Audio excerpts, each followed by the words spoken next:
మన ప్రభు రక్షకుడైన యేసుక్రీస్తు ప్రశస్తమైన నామములో ఈ కార్యక్రమాలు వీక్షిస్తున్న మీ అందరికీ ప్రేమపూర్వకమైన వందనాలు తెలియజేస్తున్నాం.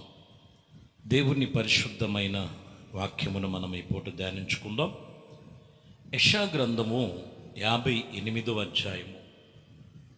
వాస్తవానికి ఈ 58వ అధ్యాయం అంతా కూడా యెషయా రాసిన మాటల్లో ఉపవాసమును గురించి, ఉపవాసములో ఉన్న సారాంశమును గురించి రాస్తారు.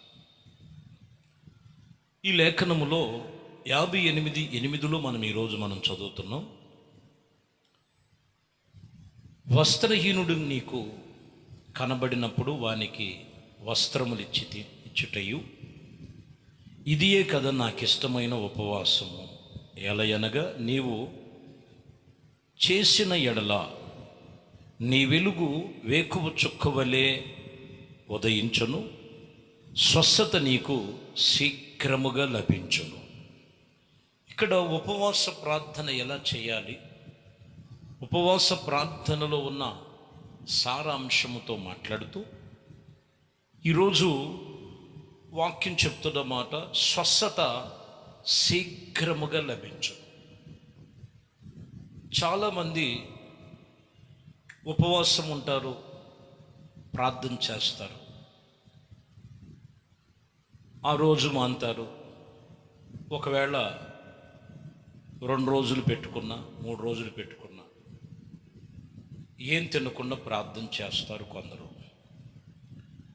కొందరేమో మధ్యాహ్నం 3 గంటల దాకా పెట్టుకుంటారు. ఆ తర్వాత వాళ్ళు మరలా తింటారు. ఇలాగ ఉపవాస ప్రార్థన చేస్తారు. ప్రార్థన చేస్తున్నారు, కానీ ఆ ప్రార్థన ఎందుకు చేస్తున్నావు అనేది మొదటి కాన్సెప్ట్. ఎందుకు? కొందరు అంటారు, నాకు కార్యం జరగలేదు, నాకు శోధనలు ఎక్కువైపోయినాయి, కష్టాలు ఎక్కువైపోయినాయి, శ్రమలు ఎక్కువైపోయినాయి. మంచిది, ఇవి ఉన్నా కానీ కొన్ని విషయాల్లో ప్రార్థనకి సమాధానం శీఘ్రంగా లభించకపోవటానికి గల కారణం ఏంటి అనేది మనం చూస్తే, ముందు తన మనస్సులో ఉన్నటువంటిది దేవునికి విరోధమైనది మానరు, తన హృదయములో ఉన్నది మానరు. తను చేసేది ఏంటో ఆ బలహీనతలు మొదటిగా ఆ మనిషి సంపూర్ణంగా విడుదల పొందాలి. ఈరోజు వాక్యం అదే, నీకు శీఘ్రంగా లభించాలి. ఇక్కడ అంటాడు, నువ్వు గనక అలాగున ప్రార్థన చేసినట్లయితే స్వస్థత నీకు శీఘ్రంగా లభించును.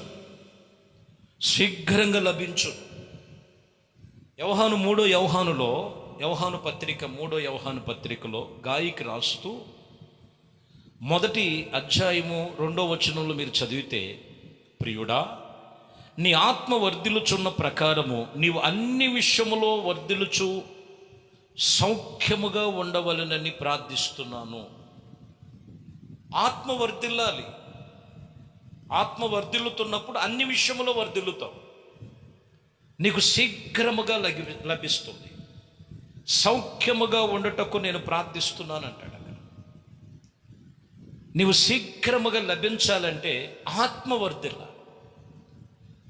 ఈరోజు చేసేది చేసుకుంటానే ప్రార్థన చేస్తుంటారు, చేసేది చేసుకుంటానే ప్రార్థనలో ఉన్నానంటారు.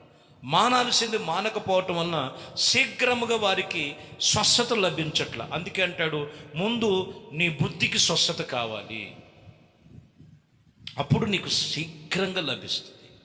ఒకటి, యోహాను సువార్త 5వ అధ్యాయము 9వ వచనం.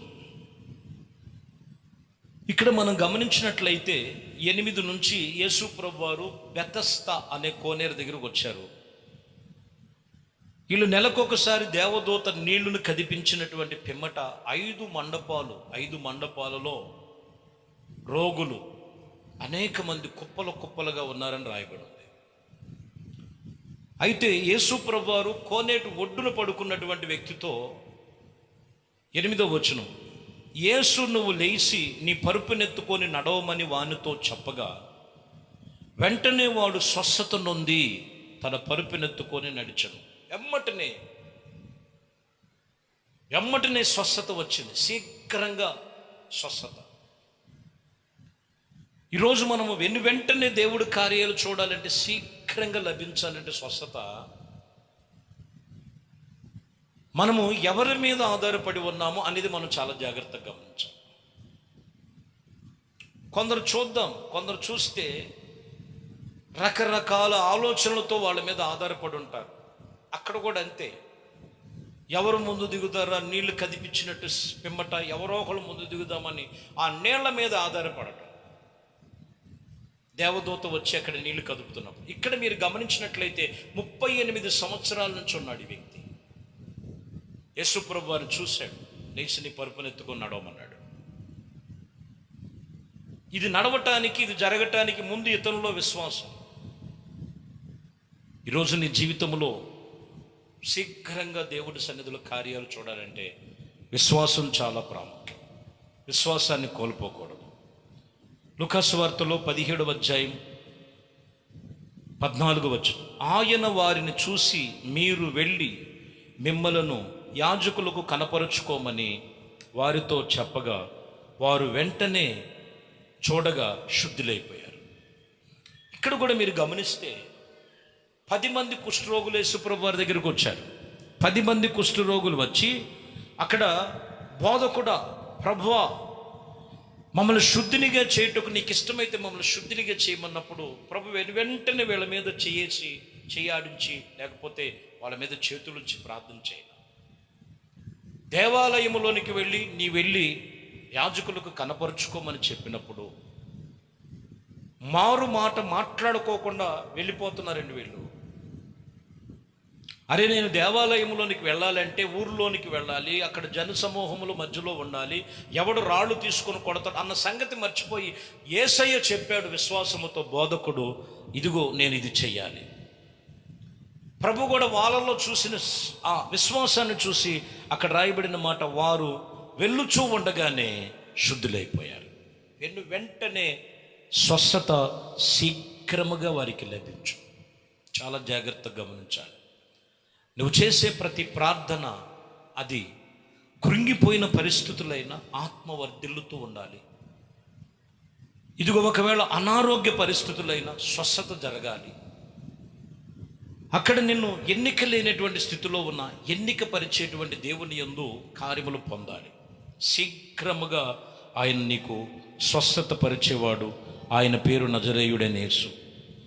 కాబట్టి ప్రియమైన దేవుని బిడ్డలారా, వాక్యం చెప్తున్నటువంటి విషయంలో మనం చాలా జాగ్రత్తగా మనం పరిశోధన చేయాలి.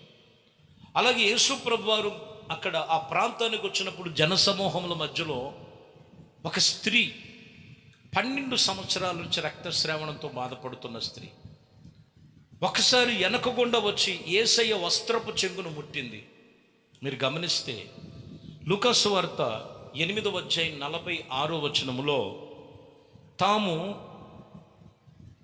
ఇదిగో పరిగెత్తి ఉండలేదని, తాము మరుగై ఉండలేదని స్త్రీను చూసి వణుకుచు వచ్చి ఆయన ఎదుట సాగిలపడి తనను ఎందు నిమిత్తము ఆయనను ముట్టెనో, వెంటనే తాను ఎలాగ స్వస్థత నొందెనో ఆ సంగతి ప్రజలందరి ఎదుట తెలియజేసింది.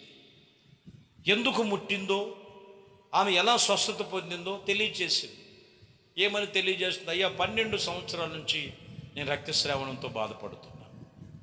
ఇదిగో నన్ను ఆదరించే దిక్కు లేరు.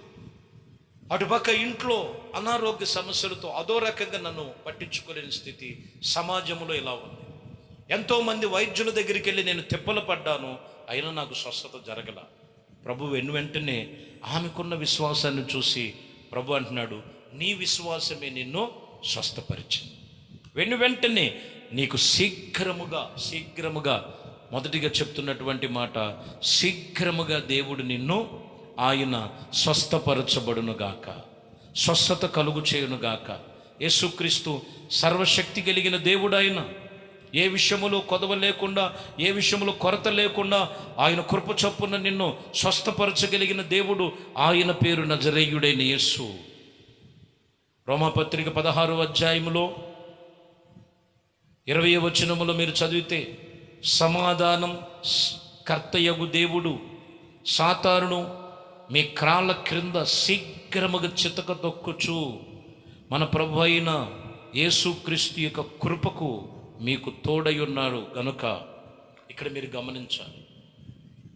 శీఘ్రముగా అపవాదైన సాతాన్ని చితక దొక్కి మన ప్రభు అయిన యేసుక్రీస్తు యొక్క కృప మీకు తోడయుండును గాక.